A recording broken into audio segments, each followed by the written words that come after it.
Kart racing is an international motorsport that has a huge following, especially in Europe. The karts look a bit like miniature Formula One race cars, but have no suspension system. Kart racing can be even more exciting than F1 because of their small size and increased maneuverability.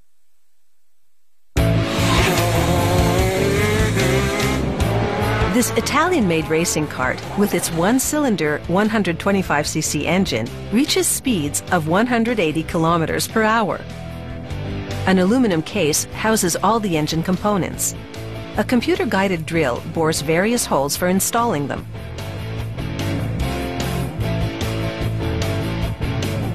First in, the engine's 6 steel gears.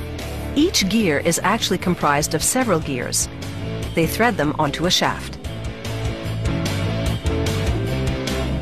Then everything goes into the gearbox.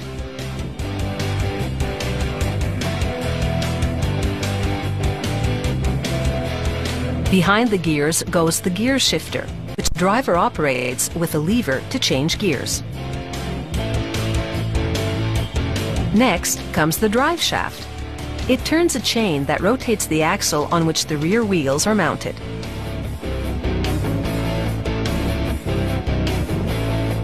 On the other side of the engine case, they install the drive shaft gears. These ensure the shaft rotates at a stable and controlled rate. The red markings help the technicians align the gears. The clutch cover closes up the gearbox. The clutch's main housing, called the drum, contains the clutch discs. These discs transmit crankshaft motion to the gearbox, which turns the drive shaft, which moves the chain that rotates the rear wheels. Thick steel springs grip and release the clutch discs. This flapped component, called the lamellae pack, controls how much fuel enters the engine. Stepping on the acceleration pedal creates a vacuum that opens the flaps and sucks in more fuel. The cylinder houses the piston that rotates the crankshaft. This engine head seals the cylinder in which the combustion cycle occurs. The ignition goes on the left side of the engine. The engine is now finished and ready for a bench test.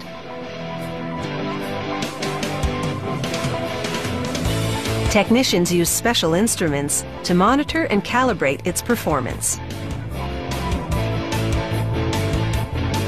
The racing kart's chassis is made of steel tubing. At the back, they mount bearings to hold the rear axle. Then they mount the axle itself, and on it, brake discs. They attach brake calipers to the chassis. Under braking, they squeeze the discs to stop the wheels from turning.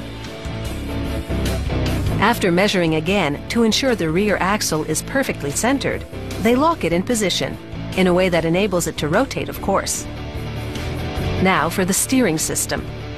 At the front of the chassis, technicians mount a spindle on each side. The spindles turn the kart's front wheels.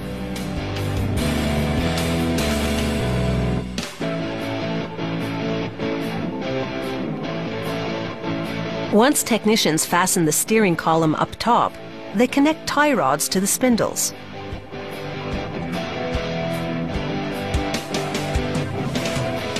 Tie rods transmit the rotation of the steering column via those spindles to the front wheels. Next, technicians mount 2 spring-loaded pedals in front of the chassis.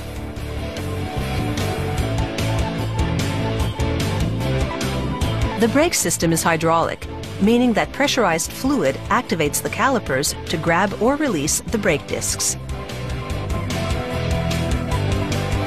Next come the wheel hubs, on which the tire rims go.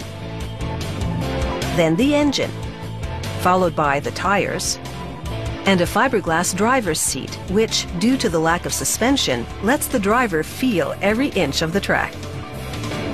Finally, the steering wheel, and a data recording device that tracks everything from speed and lap time to tire and exhaust temperatures.